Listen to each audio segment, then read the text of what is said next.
चालू असणारं कठोपनिषद आणि आपण कालच्या पाठाला सिंहावलोकन सारासार जो वेदांतशास्त्र आहे, या वेदांतशास्त्र त्याचं पठन करण्याकरता सारासार असणारा जो अधिकारी, त्या अधिकाऱ्यामध्ये काय अपेक्षित आहे, विवेक, वैराग्य, समाधी, षटकसंपत्ती, मुमुक्षुत्व, त्या अनुषंगाने चित्तशुद्धी झाल्यानंतर श्रवण मनन निध्यासनाच्या द्वारे स्थाणुनिखन न्यायेनं ते ब्रह्मतत्व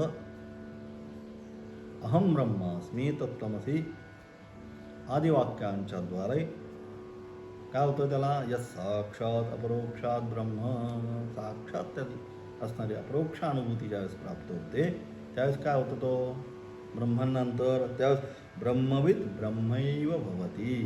तो अशा प्रकारे त्या सगळ्या क्रमाने ज्याने साधना केलेली आहे असा ब्रह्मविद जो आहे तो कोण होतो, ब्रह्मच होतो, बाकी काही होत नाही. ज्याप्रमाणे नदी एकदा समुद्राला मिळाल्यानंतर यथा नद्यस्यन्नमानाः समुद्रम स्तम विहंती नामरूपे विहाय.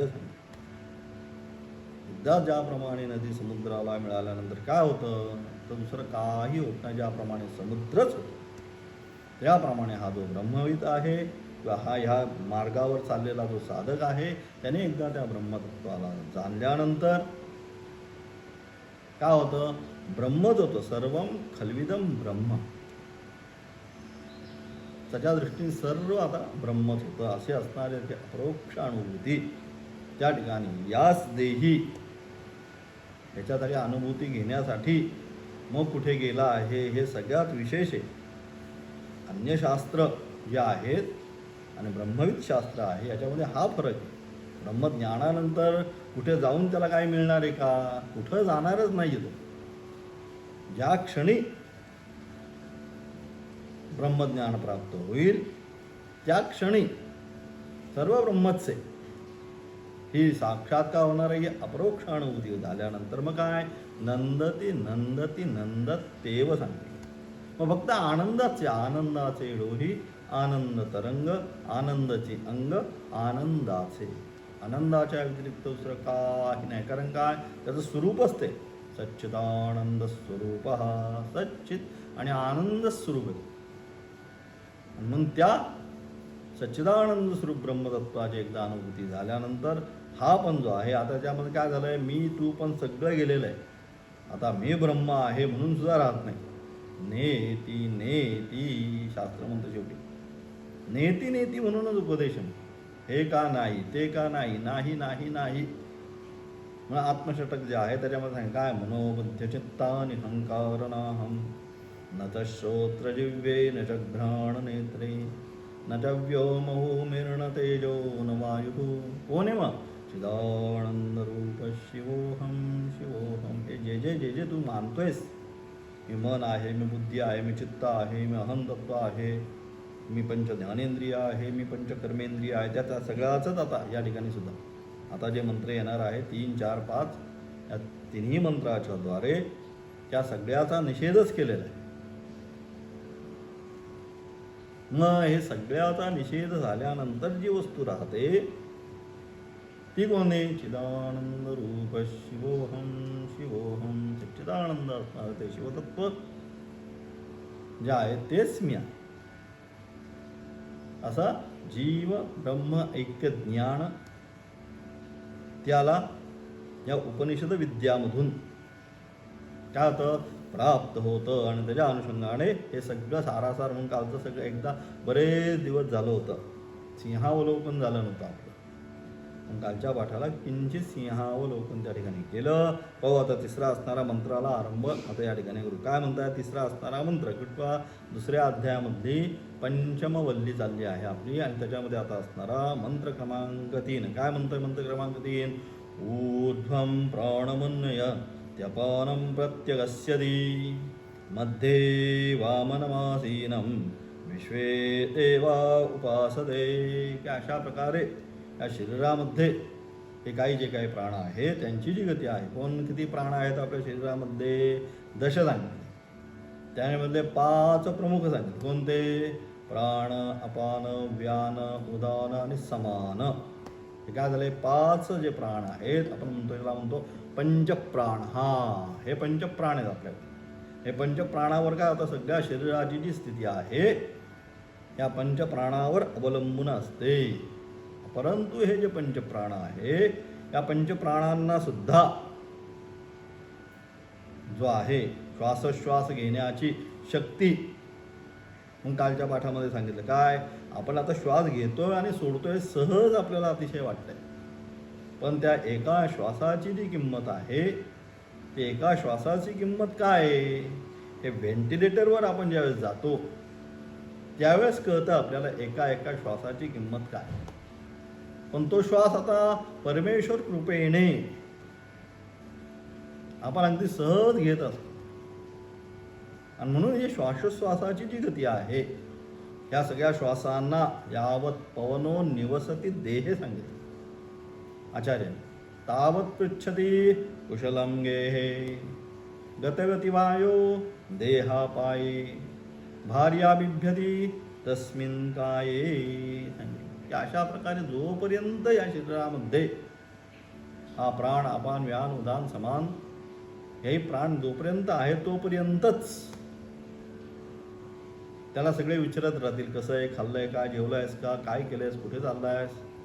एकदा प्राण गेल्यानंतर ती गती प्राणाची थांबल्यानंतर भार्या बिभ्यती तस्मिन् काये, त्याची पत्नी सुद्धा त्या शरीराला घाबरते. म्हणून अशा प्रकारे हे संपूर्ण जे प्राणाचं चक्र आहे शरीरामधले पंचप्राणाचं, त्या प्राणांना ढकलण्याकरता म्हणून सुद्धा बरोबर, एकाला वर ढकलायचं आहे, एकाला खाली ढकलायचं आहे. प्राण अपान व्यान संपूर्ण शरीरामध्ये फिरणारा, समान जे जे खाल्लंय ते सगळ्या ठिकाणी व्यवस्थित हे करणारा, सोडून देणारा, उदान प्राणशक्तीला बाहेर काढणारा, हे त्याची कार्य ठरलेली आहे. मग त्याच्यासाठी जी शक्ती आहे ते देणारा कोण आहे आतमध्ये, तेच तत्व आहे. कोणतं, ते ब्रह्मचे तत्व आहे, ते चेतन तत्व जे आहे तेच याला सगळी ही शक्ती देते. तेच सांगण्याचा प्रयत्न केला.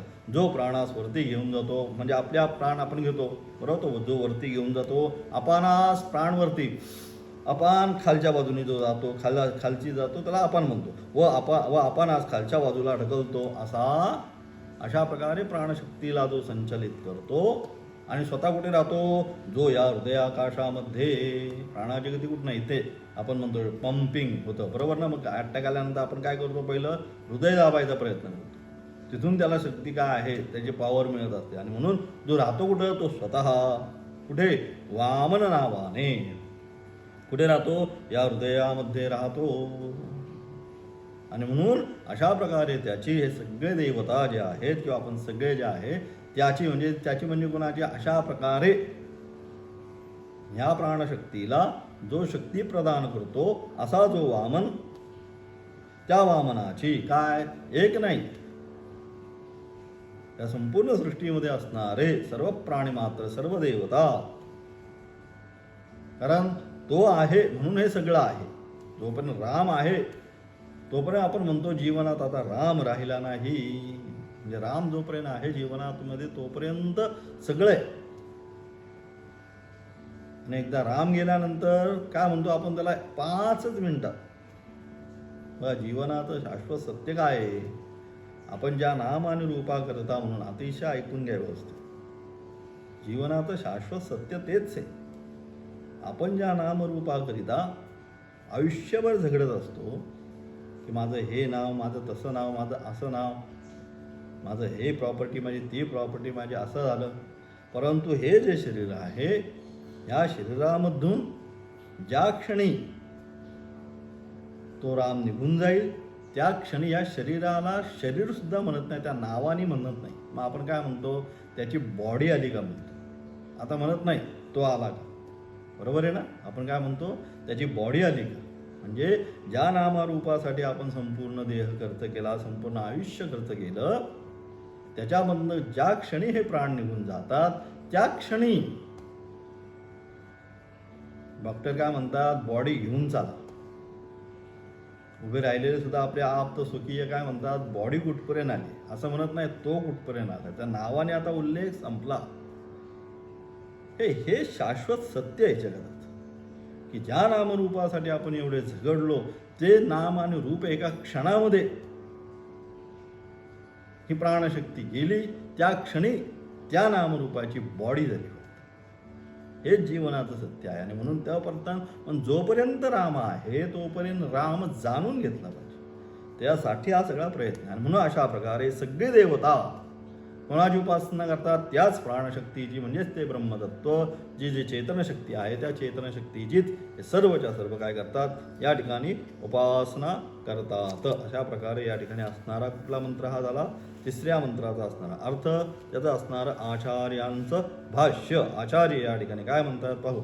आत्मनः स्वरूपाधिगमे लिंगम उच्यते ऊर्ध्वं हृदयात् प्राणं प्राणवृत्तिं वायुं उत्पन्न ऊर्ध्वं गमयती. या शरीराच्या ठिकाणी हे जे शरीर आहे या शरीराच्या ठिकाणी काय अतिरिक्त आत्मा याविषयी मंत्रात लिंग म्हणजे हेतू दाखवला आहे. म्हणजे या शरीराच्या ठिकाणी तद्व्यतिरिक्त देहाच्या व्यतिरिक्त देही सांगितलं, बरोबर ना?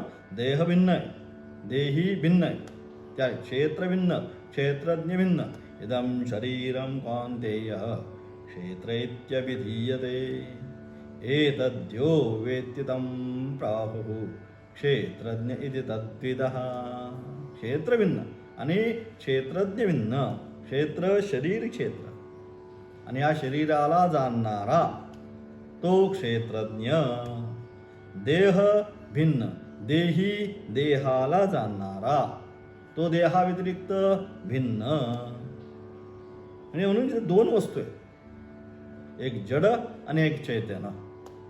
मग त्यातलं काय? जड जड जाणारच आहे. तुम्ही कितीही पकडायचा प्रयत्न केला तरी जड कधीच राहणार नाही. ते नित्य क्षणाक्षणाने. तर सायन्स सुद्धा आपल्याला तेच सांगतं. काय सांगतं? ह्याच्यामध्ये असणारे प्रत्येक जो आहे अणुरेणू शरीरामध्ये असणारा प्रतिक्षण काय होतोय? प्रतिक्षण त्याच्यामध्ये चेंज होत जातं, बदलत जात आहे. हे सुद्धा कोण सांगतंय? हे सुद्धा सायन्सच सांगतंय. म्हणून त्या व्यतिरिक्त असणारा देही, त्या व्यतिरिक्त असणारा क्षेत्रज्ञ, शरीर शरीरी, हे शरीर आणि तो याला जाणणारा शरीरी तर भिन्न. म्हणून हे दोघं आहेत. मग त्याच्यामधला जो शरीरी, जो क्षेत्रज्ञ, जो देही हा नित्य आहे. आणि बाकी आता म्हणल्याप्रमाणे हे हाडामासाचं षड्विकारवत हे तत् स्थूल शरीरम, हे स्थूल शरीर आहे. हे राहणार नाही. तुम्ही कितीही ठेवण्याचा प्रयत्न केला तरी ते राहणार आहे का? कदापि राहणार नाही. तेच सांगितलं काय? या शरीराच्या ठिकाणी अतिरिक्त आत्मा याविषयी मंत्रात लिंग दाखवले आहे. त्या व्यतिरिक्त त्यासाठी या ठिकाणी लिंग दाखवलेले आहे. या शरीरात हृदयाच्या वरती म्हणजे प्राण म्हणजे प्राणवायू, म्हणजे प्राणवायू त्याच वर नेतो. तसेच अपानवायू जो खाली टाकतो त्या दोन्हींचे मध्ये म्हणजे कुठे? हृदयामध्ये. पुंडरीकाकाश जे आकाश आहे या ठिकाणी असणारा, या ठिकाणी जो वास्तव्य करतो, या ठिकाणी जो आहे बुद्धी ज्ञानरूप प्रकाशन करणारा, या सगळ्याला प्रकाशित करणारा वामन म्हणजे सर्वांस सेवन करण्यास पात्र असलेला या सगळ्यांचं कोणासाठी? हे पंच ज्ञानेंद्रिय पंच कर्मेंद्रिय जी जी आपल्या कर्मामध्ये कर्म करत आहेत हे कोणासाठी? ती त्याच्यासाठी. घरामध्ये असलेल्या सगळ्या ज्या सुविधा आहेत त्या कोणासाठी? तो ग्रहाचा स्वामी आहे त्याच्यासाठी. तसंच या ठिकाणी त्याच्यासाठी म्हणजे वामन म्हणजे जो सर्वांस सेवन करण्यास पात्र आहे. विश्वदेव म्हणजे चक्षुरादी प्राण रूपादी विज्ञान रूप जे बली देतात म्हणजे प्राणाच्या द्वारे पंच ज्ञानेंद्रियांच्या द्वारे पंचविषयांचा जो उपभोग घेतात तसा त्याचा अर्थ. चक्षुरादी प्राण रूपादी विज्ञान जो बली देतात, बली देतात म्हणजे ते ग्रहण करतात. ज्याप्रमाणे, कशाप्रमाणे? तर ज्याप्रमाणे नोकर लोक, नोकर आहे घरामध्ये, मोठा राजवाडा आहे किंवा घर चांगला बंगला आहे आत्ताच्या भाषेत सांगायचं झालं तर, मग त्याच्यामध्ये काय अनेक प्रकारचे नोकर लोक आहेत. मग हे सगळे जे नोकर लोक आहेत ज्याप्रमाणे नोकर लोक कोणाची सेवा करतात? राजाची सेवा करतात. तो जो राजा आहे त्या राजाचे कोण? हे सगळे नोकर लोक सेवा करतात. त्याप्रमाणे ज्याप्रमाणे राजाची सेवा करण्याकरता राजवाड्यामध्ये हे सगळे नोकर आहेत त्याप्रमाणे सर्व इंद्रिय समूह, हे सगळे इंद्रियांचे समूह आहेत. पंच ज्ञानेंद्रिय असतील, पंचकर्मेंद्रिय असतील, हे सगळे इंद्रिय समूह आहेत. ते काय? त्याप्रमाणे सर्व इंद्रिय समूह त्या आत्म्यासाठी आपापल्या व्यवहारापासून उपरत न होता आपापले कार्य करतात. कोणासाठी? त्याच्यासाठी. त्या आत्मत्वासाठी, त्या आत्म्यासाठी काय करतात, त्या आत्म्यासाठी आपापल्या व्यवहारापासून उपरत न होता त्यांचे त्यांचे जे व्यवहार आहेत पंचज्ञानेंद्रियाचे, श्रोत्रम त्वक चक्षु रसना घ्राणम, त्यांचे जे जे पाहणे, ऐकणे, चव घेणे, स्पर्श घेणे, वास घेणे, हे जे त्यांचे काय आहे हे व्यवहार काय करतात, हे सगळेच्या व्यवहार उपरत न होता, सगळे यांचे व्यवहार चालतात. कोणासाठी उपरत न होता आपापले कार्य करतात. कोणासाठी, ज्याच्या करता आणि ज्याच्या प्रेरणेने वायू आदिकाचा व्यापार सतत चालत असतो असा चेतन, अच्छा याच्या करता म्हणून हे सगळे जे व्यापार चाललेले आहेत पंचज्ञानेंद्रिय, कर्मेंद्रिय, पंच प्राण, त्या सर्वांचे जे काही व्यापार चाललेले आहेत सर्वच्या सर्व सतत व्यापार चाललेला आहे तो चेतन असा जीवात्मा त्याहून वेगळा या शरीरात आहे असे अनुमानाने सिद्ध होते. आणि म्हणजे अशा प्रकारे ज्याच्याकरिता म्हणून सांगा श्रोत्रस्य श्रोत्रम मनसो मनो यद्वाचो हवाचम सौ प्राणस्य प्राण, प्राणाचाही तो प्राण. म्हणून असा असणारा तो चेतन असा जीवात्मा, काय ते चेतन वस्तू असल्याशिवाय सगळं होत नाही. सेल टाकल्यानंतरच ते जे आहे लहान मुलाचं खेळणं किंवा साधं घड्याळ जरी असलं तर त्याची टिक टिक टिक कधीपर्यंत, जोपर्यंत त्याच्यामध्ये सेल आहे तोपर्यंत, सेल संपला की टिक टिक संपलं. त्याचप्रमाणे चेतन जो असणारा या ठिकाणी, त्याला आपण या ठिकाणी आला म्हणून तो अस्मिन शरीरे जीवते ती जीवात्मा, या शरीरामध्ये या उपाधीने काय झाला, तो परिच्छिन्न झाला आहे. काय तेच आहे, आता हे सांगितलं पुन्हा पुन्हा सांगायची आता गरज नाही, आत्मतत्वच आहे. परंतु तेच आत्मतत्वाचं महाकाशाच आहे. परंतु घटाच्या असणारी उपाधीने ज्यावेळेस ते परिच्छिन्न झालं त्याच वेळेस त्या महाकाशाला आपण घटाकाश अशी संज्ञा दिली. त्याचप्रमाणे इथे ही नामरूपात्मक जी उपाधी आहे या नामरूपात्मक उपाधीने ते आत्मचैतन्य, तो आत्मा काय झालं, परिच्छिन्न या नामरूपाने झाला. त्यावेळेस त्याला आम्ही काय म्हटलो, त्याच आत्म्याला या ज्या अनुषंगाने जीवात्मा हा शब्द दिला. परंतु ज्याप्रमाणे महाकाश आणि घटामध्ये असणारा आकाश याच्यामध्ये यत्किंचित भिन्नता आहे का, काही नाही. ज्या क्षणी एखादा कोणी आला दंडूक घेऊन आणि काय केलं, त्याला मारला आणि काय झालं, त्या घटाचा नाश झाल्यानंतर काय, घटाकाश महाकाशामध्ये विलीन होते. त्याप्रमाणे या ठिकाणी सुद्धा काय, ही असणारी उपाधीचा ज्या वेळेस नाश होईल त्या क्षणी काय होणार आहे, त्या क्षणी काय होणार आहे, त्या क्षणी हे सुद्धा असणारा जीवात्मा ज्ञानाने, परंतु या ठिकाणी हे विशेषण नाही, त्याने उपाधी नाशानंतर लगेच जाणार नाही. जोपर्यंत त्याची कर्म आहे ते कर्म जोपर्यंत संपत नाही, नाश होत नाही, तोपर्यंत झाल्यानंतर तो सुद्धा त्या परमात्म्यामध्ये विलीन होणार आहे. असं सारासार या मंत्राचा अर्थ असून चौथ्या मंत्राच्या द्वारे पुन्हा तेच सांगण्याचा प्रयत्न. काय म्हणतात, अस्य विंस्रस्य मानस्य शरीरस्थस्य देहिनः देहाद् विमुच्यमानस्य किमत्तवरिशिष्यते एतद्वैतत, की अशा प्रकारे काय, या शरीरातील देहीचा नाश झाल्यानंतर यामध्ये असणार आत्ता त्याप्रमाणे सांगितलं, देह देही, शरीर शरीरी, क्षेत्र क्षेत्रज्ञ. मग अशा प्रकारे या शरीरामधील जो देही आहे, या शरीराला जाणणारा शरीरी, देहाला जाणणारा देही, त्या देहीचा काय, या शरीरातील देहीचा नाश झाल्यानंतर या देहापासून तो दूर गेल्यानंतर या शरीरामध्ये काय राहते, प्रश्न करताय की अशा प्रकारे या शरीरामधला जो देही आहे या देहीचा एकदा नाश झाल्यानंतर म्हणजेच काय, तो देही या शरीरापासून दूर झाल्यानंतर मग काय राहतंय तेच सांगितलं, भार्या बिभ्यती तस्मिन काय यावत पवनो निवसती दे. जोपर्यंत शरीरामध्ये प्राणशक्ती आहे तोपर्यंतच हे सगळे आहे. ज्या क्षणी प्राणशक्ती जाईल त्या क्षणी त्यानंतर कोणीही तेवढ्या पुरतं जे काय असेल तेवढं दुःख स्मशान वैराग्य सांगितलं शास्त्राने. तेवढ्या पुरतं की चांगला होता, असा होता, तसा होता, हे होता, ते होतं, असं केलं, तसं केलं, हे सगळं तेवढ्या पुरते गुणगान होतात. आणि नंतर 10व्या 12व्याला एखादं प्रवचन कीर्तन होतं, ते पण असेल या मार्गातला तर. आता मग आलेल्यांची सगळ्यांची एकच गडबड असते, काय कधी पैसा लावून कधी पुढच्या कामाला निघून जातो. कोणासाठी काय केलं, कोणाला काही इथं पडलेलं नाही. ही जगाचीच रीती आहे. आणि म्हणून काय सांगतंय, सातत्याने शास्त्र आम्हाला सांगते, हचेद वेदी आता सत्यम असते न चेत इह अवेदी महदी विनष्टे. हे आत्ताच जाणून घे. उद्धरेद आत्मनात्मानं नात्मा नमवसादयेत आत्मैव ह्यात्मनो बंधू आत्मैव पुरात्मना. आपला उद्धार आपल्यालाच केला पाहिजे. कोणी येईल आणि मग आपला उद्धार करेल, आपल्या डोक्यावर हात ठेवेल, अमुक करेल, काही होणार नाही. आपल्याला आपला स्वतःचा उद्धार करूनच घेतला पाहिजे. अशा अनुषंगाने आणि मग अशा प्रकारे मग जोपर्यंत शरीरामध्ये शरीर आहे तोपर्यंत या शरीराची किंमत. ज्या क्षणी या शरीरामधून शरीरी दूर जाईल, निघून जाईल, मग काही या शरीरामध्ये काय राहतं, काही राहत नाही. म्हणून मग काय, म्हणूनच हे जाणणं, तेच ब्रह्म आहे, हेच जाणणं, हे ब्रह्म आहे. आचार्य काय म्हणतात, आचार्य म्हणतात चौथ्या मंत्रात असणाऱ्या वाक्यामध्ये, किंचास्य शरीरस्थस्य आत्मनः विश्रंसमानस्य भ्रंशमानस्य देहिनः देहवतः. या शरीरात असलेला जो आत्मा, या शरीरामध्ये असलेला काय, जो आत्मा, या शरीरामध्ये असलेला जो आत्मा, तो या देहातून मृत्यूकाली बाहेर पडल्यानंतर काय शिल्लक राहते, असं प्रश्नार्थक केलं यांनी या ठिकाणी.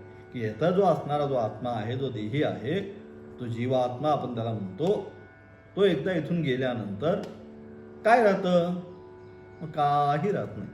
अलग तेच सांगतात, या शरीरात असलेला तो आत्मा, तो या देहातून मृत्यूकाली बाहेर पडल्यानंतर काय शिल्लक राहतं, तर काही शिल्लक राहत नाही.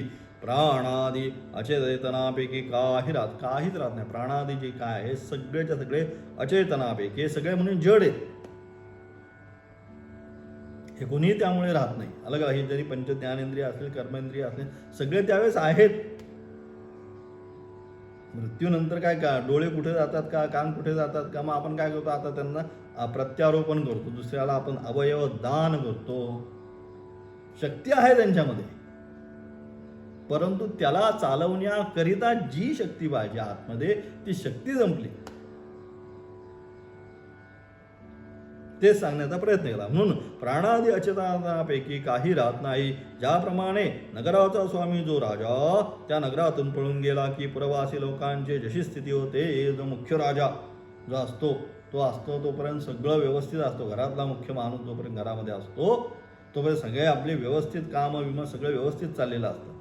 आणि एकदा तो गेला की मग काय होतं, आपण म्हणतो आता सगळ्या घरामध्ये सुखुरात आहे, काही कळत नाही काय करावं, घरातली चेतना हरवल्यागत झालेला आहे. तसंच या ठिकाणी. म्हणून ज्याप्रमाणे नगराचा स्वामी राजा काय होतो, ज्याप्रमाणे नगरातून पळून गेला की प्रवासी लोकांची जशी स्थिती होते, त्यांना आता कुणाकडे बघून जगायचं, ही जशी त्यांची स्थिती होते, त्याप्रमाणे त्या जीवात्म्याच्या वियोगाने आणि त्याचप्रमाणे हा जीवात्मा या ठिकाणी असणारा काय वियोगाने एकदा या शरीरातून निघून गेला की काय होतं, वियोगाने कार्यकरण स्वरूप आहे. हा देह कसा आहे, कार्यकरणाचा संघात आहे. कार्यकरण रूप सर्व समूह एका क्षणात हतबल होऊन नष्ट होतो. आणि एका क्षणात गेला रे गेला. त्या क्षणी काय होतं, काही चालतच नाही. आता शक्ती घेणार कुणाची, आता चेतना जी आहे ती चेतनाच निघून गेल्यानंतर आता काय करणार. म्हणून तो काय होतो, अत्यंत हतबल होतो. त्यावरून त्या सर्वांपेक्षा चेतनाचा आत्मा हा कसा आहे, वेगळा आहे असे सिद्ध होते. आणि मग अशा या प्रकारे त्याच्यावरून सिद्ध काय होतं, या सर्वावरून एवढी एकच गोष्ट सिद्ध होते, देहाच्या व्यतिरिक्त देही भिन्न आहे, क्षेत्राच्या व्यतिरिक्त क्षेत्रज्ञ भिन्न आहे, शरीराच्या व्यतिरिक्त शरीरी भिन्न आहे. म्हणून मग काय केलं पाहिजे, जो देही आहे, जो क्षेत्रज्ञ आहे, जो शरीरी आहे, म्हणजे शारीरिक मीमांसा, त्या ठिकाणी ब्रह्मसूत्र जे आहे त्या ब्रह्मसूत्राला आपण काय म्हणतो, शेवटी शारीरिक मीमांसा म्हणतो. शरीरे भवा शारीर, हा या शरीरामध्ये कोण आहे. आता शेवटी आता उपनिषद झाली आपली की मग ब्रह्मसूत्र अत्यंत कठीण. आता तुमची तयारी झाली आहे तशी, काय हरकत नाही, तुम्ही आता जाऊ शकाल तिथपर्यंत. मग तिथे शरीरामध्ये त्याची सगळी असणारी मीमांसा, म्हणून त्याला म्हणतो शारीरिक मीमांसा. कोण आहे नक्की या ठिकाणी या शरीराच्या व्यतिरिक्त, त्याची सगळी मीमांसा. कारण जोपर्यंत तो कोण आहे ते जोपर्यंत कळत नाही तोपर्यंत आत्यंतिक दुःखाची निवृत्ती आणि निरतिशय आनंदाची प्राप्ती होऊ शकत नाही. आणि म्हणून त्या अनुषंगाने म्हणून तो कोण, अहम निर्विकल्पो निराकार रूप विभुर्व्याप्त सर्वत्र सर्वेंद्रियाणां न चासंगतं नैव मुक्तिर्न नैयः चिदानंद रूप शिवोहम शिवोहम. सच्चिदानंद स्वरूप असणारं जे शिवतत्व आहे तेव्हा शिवतत्वच मी आहे. अशा प्रकारे एकदा ज्ञान झालं की मग काय, मग काही नाही मदत.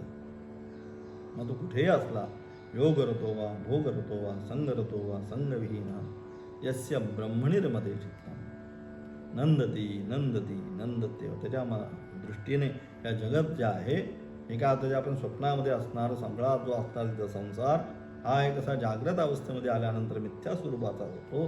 त्याचप्रमाणे एकदा ब्रह्मतत्वाला जाणल्यानंतर त्या ज्ञानीच्या दृष्टीने हा सगळा जो संसार आहे हा काय मिथ्या स्वरूपाचा प्रतीत होतो. आणि म्हणून म्हटलं या निशा सर्वभूतानां तस्यां जागृती संयमी यस्यां जागृती भूतानी सा निशा पश्यतो मुने. तो जागृत अवस्थेमध्येच गेला आणि अज्ञानी कायम निद्रा अवस्थेमध्येच राहिले. हे या ठिकाणी मंत्राच्या अनुषंगाने सांगून पुढचा जो मंत्र आहे 5वा, न प्राणेन न पानेन मर्त्यो जीवती कश्चन इतरेण तु जीवंती यस्मिन् नेता उपाश्रितो. त्याचा विशेष अर्थ जो आहे तो आता उद्याच्या पाठामध्ये पाहणार आहोत. ओम तत्सत.